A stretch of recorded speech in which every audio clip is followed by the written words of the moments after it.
They could have sent an SMS message to every American within 12 minutes. That's the level of capacity we're talking about here. I mean, in a way, these almost sound kind of primitive. I mean, it's really just like brute forcing its way into your phone. Why would you go out of your way to find crime if your job is to increase the revenues of that network? That's the problem. That's the conflict of interest. Let me read you the last text I got. So this one's from about an hour ago, and it says, "Great opportunity up ahead. A stock is about to go up 60%. Would you like a trading signal?" No, thank you. Here's another one that I got earlier. "Hi, Jennifer. What's the news?" That's it. That's all it says. I get these all the time. You probably do too. Maybe they even call you Jennifer. And it seems no matter what I do, these things keep coming in. So scams themselves aren't new, but technology is definitely adding to it. What's changed is that now people are using computers to do the communications, to create the communications, where previously they would have literally had to press buttons on a phone. It opens up the floodgates in terms of the volume of messages that you can create and the number of people that you can hurt around the world. Eric Prieskorn has been in the telecommunications business for a long time. He's worked at T-Mobile, at Sky, at WorldCom, and that's just some of the places. In 2006, he founded a site called CommsRisk, and he left the corporate world. CommsRisk reports on the telecom industry, and specifically the crimes that are associated with it, including the influx of scam texts. He says that scams via text have risen over the last decade as technology has made them easier to send en masse. And then you had the pandemic, and criminals couldn't commit some of the crimes they'd previously committed before, so that became an accelerant for those changes. If it feels like you're getting more scam texts these days, it's not just your imagination. According to Consumer Reports, scam texts have increased by 50% in the last year alone, and they're not just increasing in number, they're getting a lot more convincing. The sophistication, though, of now the criminal patterns we're seeing is a lot more elaborate than they were in the past. This is a very rapid evolution we're seeing now, where we've gone from machines that make very, very simple, repetitive scam communications, bang, bang, bang, bang, bang, knocking them out like that, to now far more subtle patterns that may not be so easy to identify. Talking to Eric was an opportunity to get into the world of text scams, how they're being sent, who's behind them, and if there's anything you can do to stop them. Just as a short answer to that last one, yes, we probably could stop scam texts, but it's a lot more complicated than it sounds. Sometimes our views on the triviality of scam and organized crime, oh, you got an annoying message, oh, I got a phone call, I didn't like the phone call. We're not seeing the bigger picture of how this is having an impact on people's lives that's become almost unimaginable. This is Kill Switch. I'm Dexter Thomas. When I say scam text, you probably know exactly what I'm talking about. These are things like fake recruiter messages, fake delivery messages, wrong number texts. Some of these are obviously scams because they come from weird email addresses or use weird characters in place of letters. These are all workarounds that scammers have found to bypass some of the security measures that telephone companies have put in place. But some of the newer methods that scammers are using are getting harder and harder to detect by the telephone networks and by us. One that's getting really popular around the world is called a SIM box. Think of them as phones, but with 100 SIM cards or 200 SIM cards in them. So instead of a phone making one call or sending out one message at a time, it can do 200 things at once. There's nothing nefarious about the basic technology behind these SIM boxes. I mean, think of a phone with a dual SIM feature. If you're in the middle of nowhere and the first phone network dies, you can just switch over to the other network. If you have two SIM cards, one from your primary network and one for your backup network, it's really easy to do. So just imagine that with, say, dozens of SIM cards or hundreds, and now you have the basic idea for a SIM box. Technically still legal, but now it's mostly useful for fraud. From here, it's pretty simple. You combine multiple SIM boxes to make what people call a SIM farm, and that can send out millions of messages per minute. In New York, 300 of these things were found by the US Secret Service recently. This was back in September, and we still don't know a whole lot about this operation. What we do know is what the Secret Service has told us, and they reported that they uncovered a massive SIM box operation in New York. 300 SIM boxes containing a total of 100,000 SIM cards spread across multiple abandoned apartment buildings within a 35-mile radius. They could have sent an SMS message to every American within 12 minutes. That's the level of capacity we're talking about here. That's not to say that they did that. We actually don't know what these scammers were doing. We only know about them at all because they were caught. One of the agents on the investigation said that this operation could have, quote, disabled cell phone towers and essentially shut down the cell phone network in New York City. So it goes beyond just sending some annoying texts. And again, the Secret Service isn't really telling us what these scammers were doing, but if we look at some other cases, we might find some hints. In Latvia, 1,200 of these things were found, and it's almost certainly the case that what happened in New York was the same as what happened in Latvia. What were they used for? Distributing child pornography, extortion. But one of the big things that they were being used for was to receive one SMS message. Why would you want to receive one SMS message? Well, if you're setting up a WhatsApp account, well, it gets tied to a phone number. So if you're creating a lot of spam, scam accounts on WhatsApp, you need somebody to provide the phone numbers to create the accounts. They're using the SIM maybe only once, then throwing it away because they have the phone number. The WhatsApp account gets validated because it received the one-time password by SMS to create the account. And then it doesn't matter if even the telco blocked that SIM card because the WhatsApp account exists. So you can create hundreds of thousands of online accounts. And in Latvia, they estimated that 49 million online accounts had been created by that particular criminal outfit. Eric points out that scam messages are coming to us in all different ways, not just through SMS messages, but through WhatsApp, through Signal, and all kinds of different messaging apps. Telecom companies can try to detect suspicious activity and block certain numbers, but scammers are usually a step ahead, and their latest technique bypasses the telephone companies completely. It's called an SMS blaster. That's a device that essentially does the same thing that the radio antenna on a mobile phone network does when you connect your mobile phone to the network.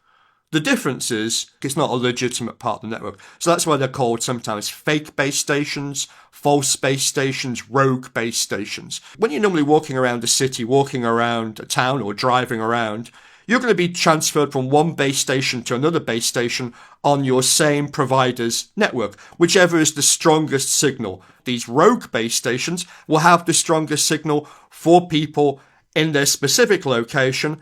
They're now connected to this base station. Well, it's like being connected to a network, except of course now the base station is a rogue one. It can fire lots of messages at you. And that's typically how they're used. These SMS blasters can connect to your phone without you noticing, and once it's connected, it can send you messages.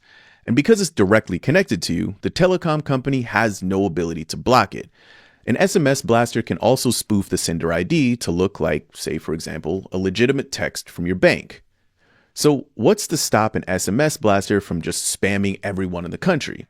Well, they don't have very good range, but that doesn't really matter because they're portable.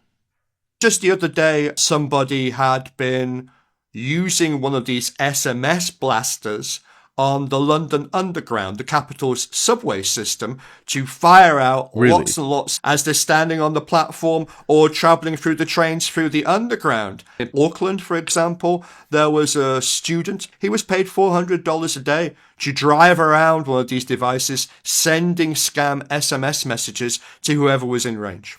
And then the point of the message is it includes a hyperlink that points towards a phishing website that impersonates something that looks like a legitimate business or a government function. The technology behind SMS blasters, again, was not developed specifically for scamming. It's just been co-opted by the scammers. It's actually similar to the technology behind what's known as stingrays. You might have heard about stingrays recently. Those are the devices that police sometimes use to capture data from people at protests. But instead of taking data off your phone for surveillance, the SMS blasters push data on your phone in the form of very convincing scam texts.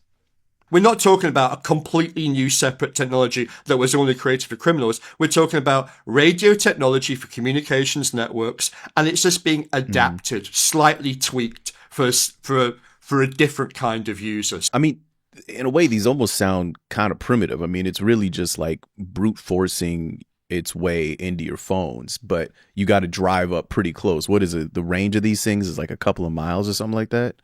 It varies. Some of them are less. So you could have a handheld device that has only a few hundred yards. The advantage of that, of course, much more discreet, much easier to carry around. There's been cases where people have carried them around in backpacks through shopping malls, for example. Or you might have a larger device with a larger range, then heavier, so you have to put it in the back of a car or somewhere like that. In one case in Bangkok, there was said to be a particularly powerful device that had a range of 3 kilometers and was able to send something in the order of 100,000 SMS messages per hour. But that's not necessarily a good thing in terms of being a criminal, because you don't want to be caught. And that's why I would argue the London Underground example I talked about, that's like almost the perfect example, because it's about how many people you have passing by. You don't necessarily need to have a huge range. So that's some background on how you're getting these texts. It's kind of wild to think that when you get one of these, it could just be some random person with a backpack across the street. So who are these people and what do they actually want? That's where it starts to get heavy. I want to walk through a sample scam text, and if you could tell me what's going on here, what are they trying to do? So I'm just going to read you one here. Hi, I'm Caroline from the We Work Remotely Human Resources team. We recently saw your excellent background and would like to introduce you to a remote, high-paying job opportunity. Work is so easy, you can do it from home. You'll work about 60 minutes a day and we'll provide you with free training. Daily pay ranges from $300 to $700. If you're interested, please contact us via WhatsApp or Telegram. What's the end game here? There's a couple of things going on there. Always bear in mind that criminals are just looking for potential victims. Some people are more suggestible. Some people are more open to suggestion. And so just the very fact that you respond means that you now are a better target for all sorts of scams. Okay? So there doesn't have to necessarily be a linear relationship between the content of the message and the scam. But in that case, the linear scam would typically be they've got you on the hook. They're going to convince you that you're going to make a lot of money down the line, and maybe you have to pay a fee in order to have your application processed or something like that. So they're going to hook you in for spending some money in order to then get the money that's going to be promised to you later on.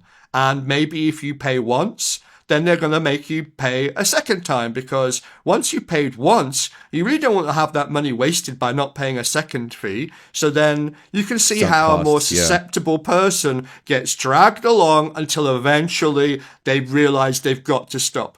So that would be a very typical way in which that scam would evolve. It's interesting because these scam texts are so diverse, because another one that I think a lot of people seen is just a completely random text out of the blue saying, howdy, what's going on? Or, hey, Jennifer, how are you? And then I'm not Jennifer.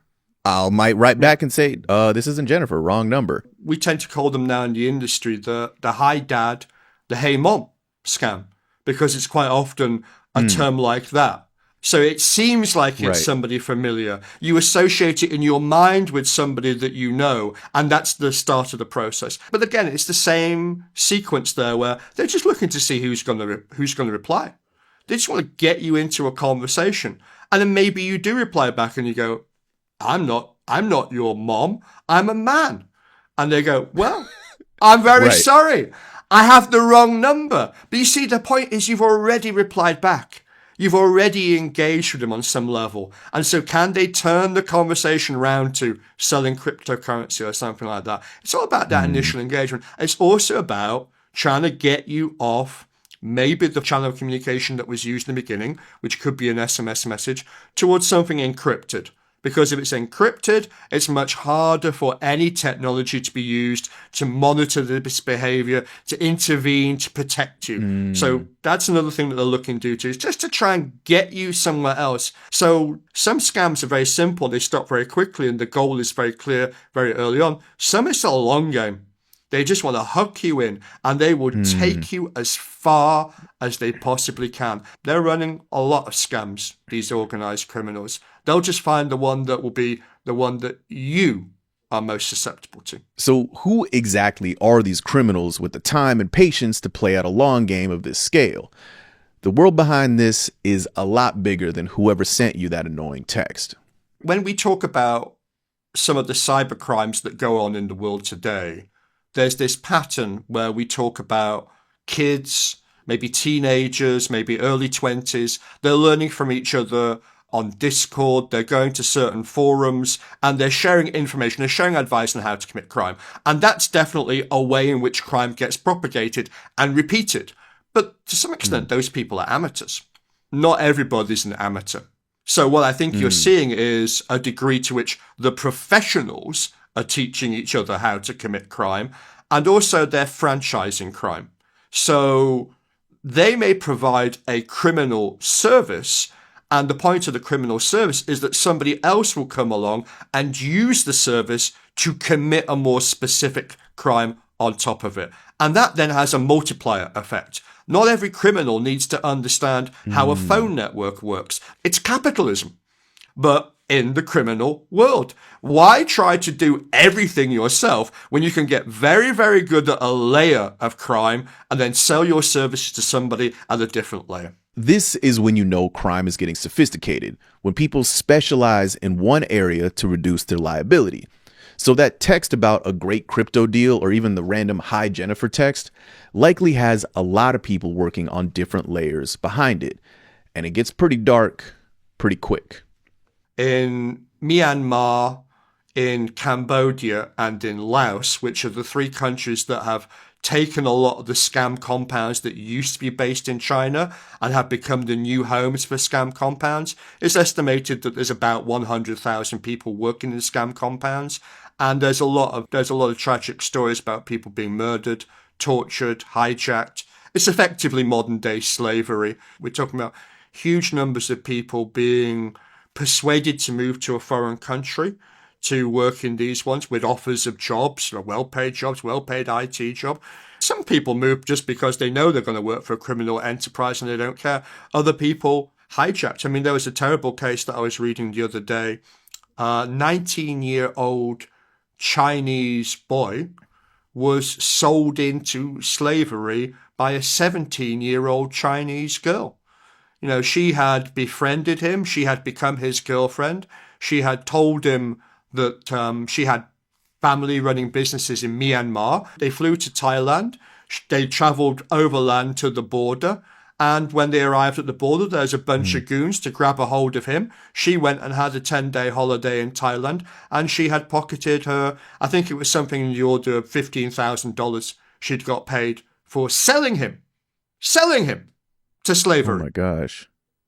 Yeah. And to be fair to the Chinese government, who are alive to this problem, they are now prosecuting her. You know, she returned to China, and they're going to do something about it. But that poor boy was working 16, 20-hour shifts in a scam compound in Myanmar for 4 months until his friends and family were able to pull together a ransom of $45,000 to get him out. In the meantime, the poor lad was beaten because he's not meeting his targets.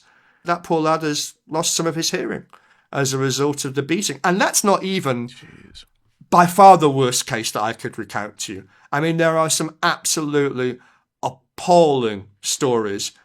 The only good thing you can say about AI is that if AI gets so good that you don't need to make a human being a slave to do it anymore, at least we won't have the problem with the human trafficking. In a way, I look forward to that, because the level of human misery that's occurring in some places it's quite upsetting.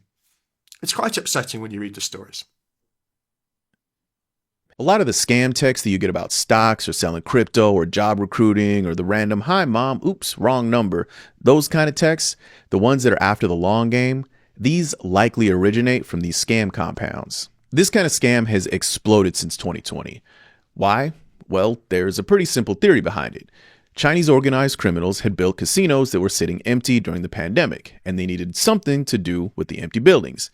So they converted them into scam compounds. So if you engage with one of those scam texts, there's a good chance that the person you'll end up talking to is in one of those buildings, being watched by guards in case they try to escape.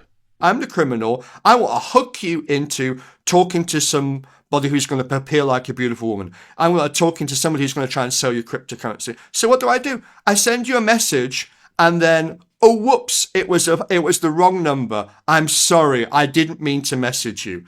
That message was an automated message. The follow-up message was an automated message. They're sat in the scam compound waiting to see if you're the kind of person who's going to respond, who's going to get into a conversation. And that's why they employ all these people in these scam compounds, just to have conversations with people, weeding through the population to find who are the ones who can be exploited, who will be open to this idea, that idea. Maybe your weakness is a pretty girl. You don't know that you're messaging some guy from Manila, but you're going to be seeing a picture of a beautiful woman. They'll have a beautiful woman in the compound who will be brought out to do the live video conversation when it's needed. The rest of the time, they're just working you. This is the background of all this stuff.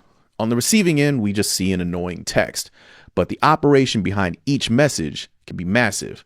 There's the technology on the ground, and then there's the buildings full of forced laborers. This hurts a lot of people, but it continues because it's a viable business. How many people have to actually answer and get hooked into this thing for it to make money for you? It will depend on the scam. If I'm running a scam compound and I have somebody who's my prisoner who has to sit at like a screen and then cheat you over the course of 6 months, well, I'm going to need a much bigger amount of money from you to make it worthwhile to do it. Okay. So it does vary a lot depending upon the scam. But what I would say is all the evidence shows that these scams are so incredibly lucrative, whether at the low end or at the high end.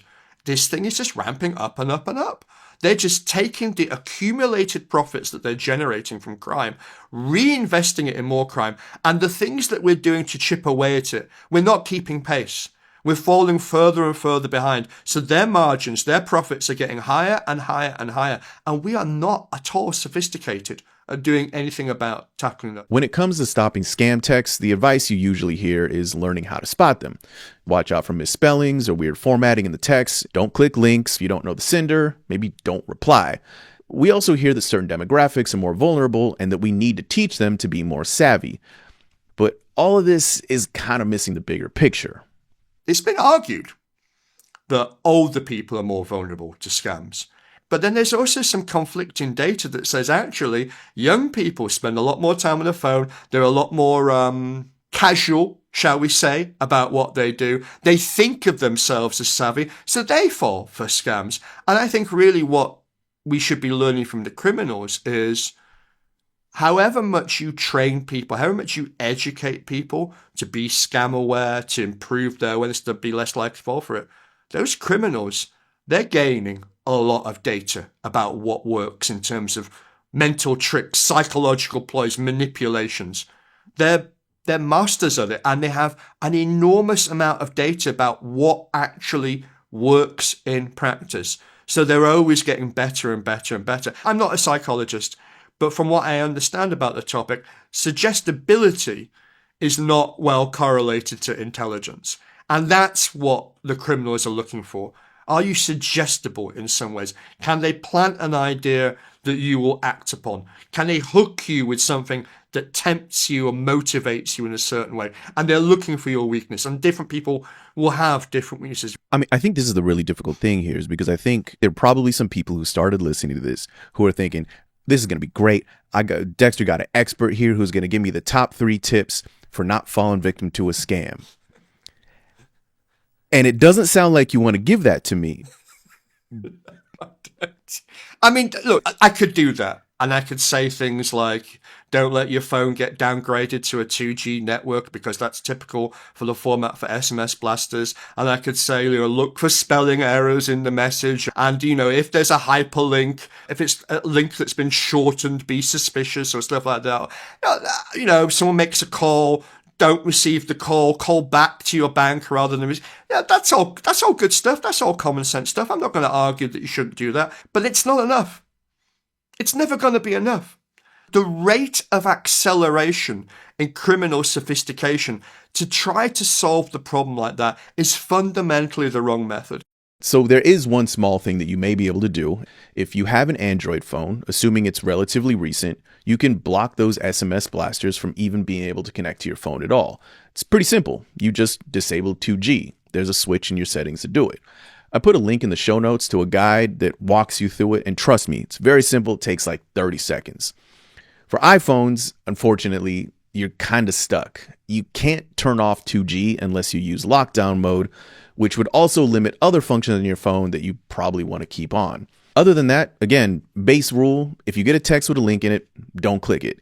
Even if it looks legit, even if it's a text from your bank or your doctor, call them and confirm that it is actually from them. I know it's annoying, but it's better safe than sorry. But again, all these things, even the features that let you report scams, that's treating the symptom. If we really want to stop these scams, the solution probably isn't in your phone settings. It's in the phone companies. The correct method is for the businesses to look at who they do business with. Who's buying the SIM cards? Who's making the bulk communications? These criminals had 100,000 SIM cards in New York. Now, that's a lot of SIM cards. A phone network should be saying, where have all our SIM cards gone? What are all these strange customers on our network? Why are they not behaving like a normal person? Let me give you an example about normal and abnormal behavior that a network should pick up on. When you carry your phone around, when you go around, you move. You move from place to place. Well, a SIM box doesn't move when it's in a New York apartment.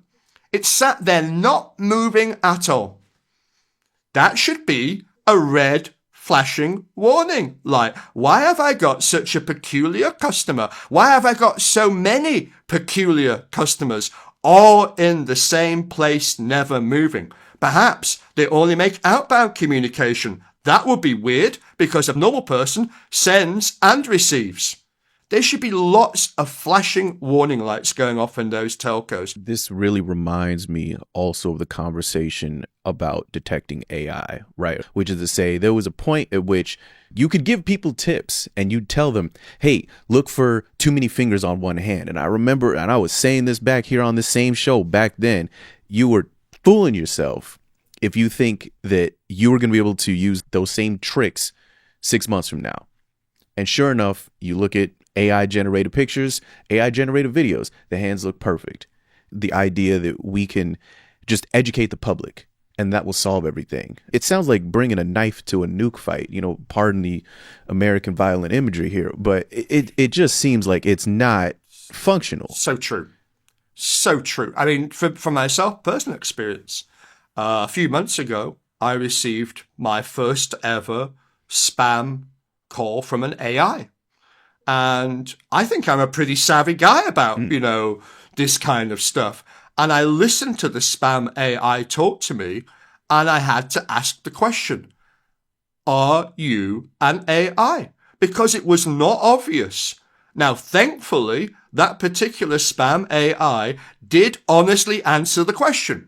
Yes, I am an artificial intelligence because it had been programmed that way. But I had to think about it. I had to ask the question. But what really upset me about that interaction was I continued my conversation with the AI, not trying to buy the thing it wanted to sell me, but actually trying to investigate, learn what was happening. It claimed it received my phone number from one of the world's biggest telecoms industry associations. A conference that I had attended shortly beforehand where I have to hand over my phone number in order to register and participate. What does that say about our attitude towards data? That call was illegal. It was illegal because my number is on the list in the UK that's essentially you're not allowed to call me for marketing purposes. And yet one of the world's biggest telecoms associations has handed over that data to another company, doesn't bother to check the laws, just made the spam call because they're going to make some money from me today. And that's where the rotten heart of it lies. In the end, The problem with trying to solve this is that a phone company makes money for carrying calls, for transmitting messages, for doing the communications. They don't make money for blocking things. If all those calls got blocked, if all those messages got blocked, if all those bad actors were taken out the ecosystem, revenues would go down. Why would you go out of your way to find crime if your job is to increase the amount of traffic on your network, if your job is to increase the revenues of that network? Mm. Yeah, that's the problem. That's the conflict of interest. That's the fundamental issue here. They may not be actively choosing to enable crime, but they're also not got any reason to work harder to prevent crime. There's a lot of money being made off the back of scams. Ultimately, the result is corrosive for society. You don't trust the call coming into your phone. You don't trust the messages. I don't answer phone calls anymore. I use other modes of communication now. And that's sad that when somebody maybe really does want to speak to me on the phone, that I'm rejecting them. But it's also bad for society. The phone network was a beautiful thing. It was a thing where you could pick up a phone and with 99, I'm not making this up, 99.999% probability, you could dial a number to anywhere in the world and it would connect. And now people don't want to pick up the phone at the other end. What does that say about how we've gone backwards in terms of how we communicate with each other? I mean, you're not wrong. I'm thinking of actually, there's a text thread that I got added to that I just assumed was spam. And people are making plans for having dinner here in LA. And I'm thinking, man, they're getting sophisticated. Come to find out, these were actually people. A friend had added me into a group. I just wasn't familiar with everybody. After the event, they sent pictures in the thread. It looked like a good time. I didn't respond once because I thought it was a scam. Now I got like 10 people I got to apologize to because they think I'm ignoring them. Because I'm scared to answer texts because I assumed it was scam. You're right. It's actually breaking down society. And here's the thing, right? It's about what we considered normal. There was a time, your phone, you could trust that people are basically only people you know, people who want to communicate you. Someone with a genuine reason to call you would call you. And that was your attitude towards your phone. What's your attitude towards email? It's not the same, is it? Your email is full. No. You got a junk folder. There's lots of crap in your junk folder. Maybe sometimes a good message gets into your junk folder. Maybe you send a message and you're annoyed it didn't get through to someone else because it ended up in their junk folder. We are transferring from a scenario where essentially your phone, voice communications, message communications, you generally would trust them, to the scenario like email. It's going to be like that in future. And yeah, we're going to use technology and yeah, we're going to weed it out and we're going to get rid of some of the bad stuff. But is that the level that we now want to be communicating at? That level of trust and confidence? Yeah. That's a step back. And that's sadly the way we're going about solving the problem, because a lot of it is that we're trying to solve the problem in the way that the problem was solved for email. Email is email. It's not something where I am in an emergency and I want to speak to you, I'd send you an email.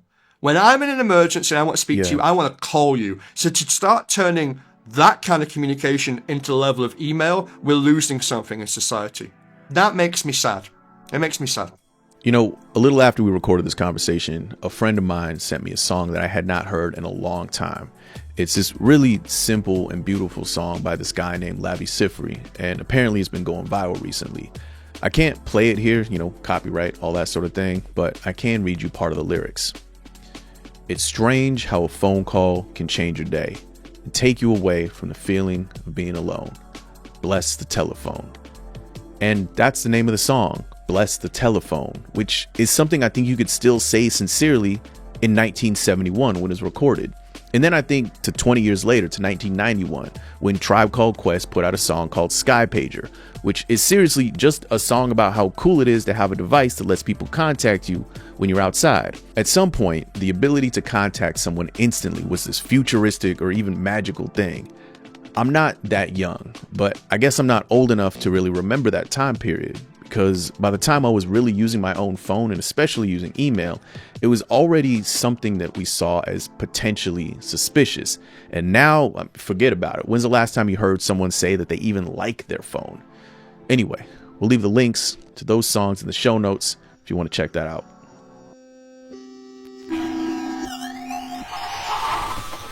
Fine. Thank you for checking out another episode of the video version of the Kill Switch podcast. And yes, this is a podcast, which means you can find it wherever you listen to your podcasts. The audio version has a whole different mix by Kyle, so if you prefer to get this in audio, you can find the link to that in the description.